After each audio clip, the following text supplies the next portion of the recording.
If you fly micro quads or mini quads or tiny whoops like this at all, then chances are very, very good that you have a bunch of little 1S batteries kicking around. And typically, when you buy a tiny whoop like this Mobula 6 that's on the table here, they come with a connector on them that's called a PH2 connector. And that's the connector that you can see in all of these one-cell LiPos that I've got on the desk here in front of me. Those are very, very common connectors. They're very useful. They work very well for what they do, but they aren't really the best. They have little problems where essentially, because they're made by just folding over a wire and then inserting the connector onto it, they can get loose over time and the wires can wiggle, and you don't end up with having a really secure connection between the battery and the quadcopter. And that can result in lower flight times and just not as efficient use of the power that's in the battery. And so it's fairly common for people to take these PH2 connectors and change them for another type of connector, which is a BT2 connector, which is from Beta FPV. Overall, it's a more robust connector, and it provides better power delivery from the battery over to the quad. You don't get nearly as much voltage sag when you use this connector, and you get overall longer flight times as well. And so what I'm going to be doing is taking a whole bunch of my 1S batteries that I have here and converting them over to having these BT2 connectors. And you can see it's tiny. Compared to these PH2 connectors, they're actually basically the same size. They have basically the same weight, and they're in the end quite a bit stronger and provide better delivery of the power. And so to make the swap is basically a good idea. What you need in order to do that is a connector that you're going to use to connect into the battery. And then you should also have the opposite end of it, because when you're going to be doing the soldering, you're going to be putting heat on these little metal pins on the end here, and they're just inserted into plastic. And that plastic can heat up and the whole thing can shift and melt a little bit. And you don't want that, because then everything will be out of line and you won't be able to plug it in properly. And so when you're doing the actual soldering, what you want to do is join the two connectors together. That way they will stay straight even if the plastic gets a little bit warm. The process is really, really simple. You're going to need, of course, to have a soldering iron. And the tip that you have on the soldering iron should be basically the same size as the pin. You don't want this soldering iron tip to be much, much bigger than that, or much smaller, because then it'll have a hard time to put enough heat in to get it done. And if its tip is much, much bigger, it starts to get in the way and overlap and just makes a mess of things. So good iron with a tip that's about the right size. You're also going to want to have solder that is also about the same size as the pad that you're going to be soldering on. If you had solder that was much, much bigger, you're just going to end up putting a great big glob of solder on there and it won't be effective at all. Beyond that, you are also going to need a piece of heat shrink that you can use to seal up the exposed terminals after everything is done. And I suppose a pair of helping hands to hold those things in place. And because we're dealing with small wires and lots of heat, I also like to use a pair of tweezers like these that can hold things for me. And that's it. That's all you're going to need. Now, before we start, there is one important thing to think about in terms of safety. These are live LiPo batteries, and they can dump a lot of power out of them in a real hurry if they want to, or if they're given the chance.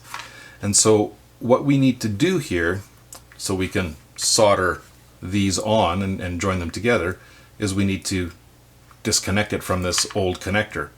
And in order to keep that as a safe thing, you do not want to come in and just cut both wires at the same time, right? If you just come and you go click with both wires, what's going to happen is you're going to get a short across them, and well, you'll get sparks, and it'll be a really fun experience that you don't want to have.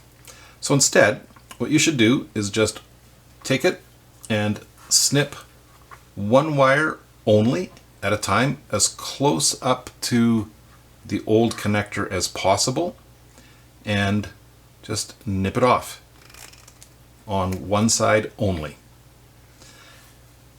For now, leave this other one completely connected in there. That keeps this wire that's in there that could cross over and make a short, it keeps it completely covered and protected, and so it's out of the way and not going to cause you any trouble. What you'll do is prep this wire by exposing the tip, tinning it, putting on your little piece of heat shrink that you're going to need, which is going to be very small, and then soldering this one to the connector. Once you finish soldering this one, putting the heat shrink on, you can come over and trim off the second wire and repeat the process. And by doing it this way, you're always making sure that the two live ends are never both exposed. You're only ever going to have one of them exposed, and so the chance of creating a short accidentally is really reduced. So you really should try to take care of it that way. So let's just get into this. It's not very difficult.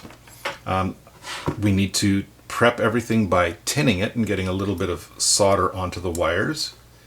And so that's what we will do. Okay, so we've got it clamped in here. We've got about 1.5 or maybe 2 millimeters of wire exposed. Maybe it's very small. And we're just going to tin it. And that's it. Just enough to put a little bit of solder into the wire. And that's ready for the next phase. Now, we need to get this set up as well. Now, it's not shown on here as to which of these is meant to be ground and which of these is meant to be the power lead. But one way to remember is one side that's flat and one side that is round. If you think of ground is round, which will mean in this case, since I've taken off the ground wire from the battery already, it'll be getting soldered onto the round side lead on the connector. So to do that, I'm going to need to tin each of those up and get them ready for putting the solder on. So let's do that right now. These pins that we're going to be soldering onto, they're half round, and you're going to want to be soldering onto the part that's flat as opposed to the curved part. So just to keep that in mind, because they are not lined up the same way for each pin. So you're going to have to move the connector around to find the part that's flat and just put the solder there. Should not take very much or very long. And where is this one? It's on this angle. Whoops. So this pin is right here. If I can find my solder. Just heat the pin. And on went the solder. And that's it. So that's prepped. Now we need a small piece of this heat shrink. All right. And like I said, round is ground. So I've got the round side turned up. I need this at an angle, it's okay for me. This will heat up very quickly.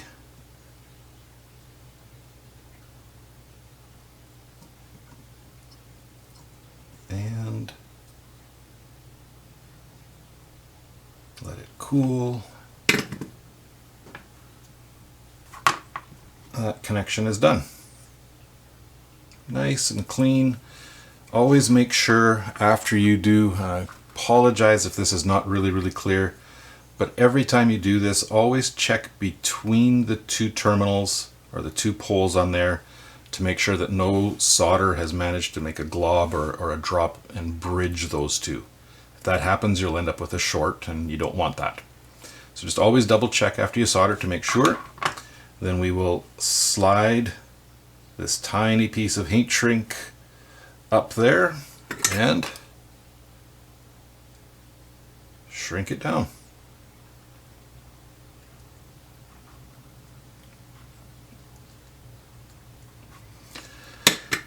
And you can see now that that's completely sealed.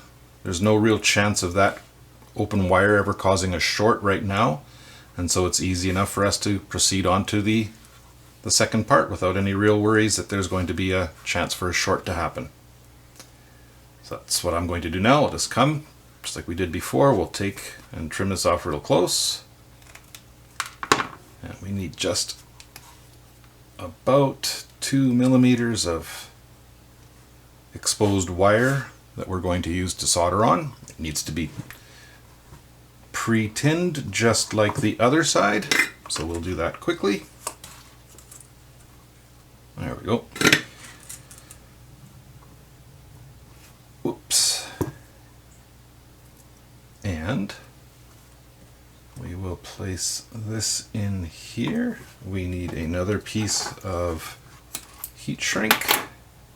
This stuff is fiddly when it's so small. Alright, so we'll get that on there. Same idea. I'll just do a very quick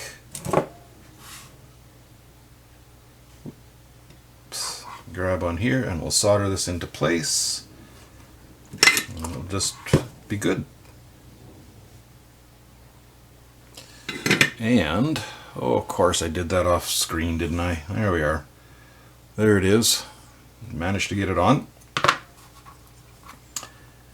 And it is clean between.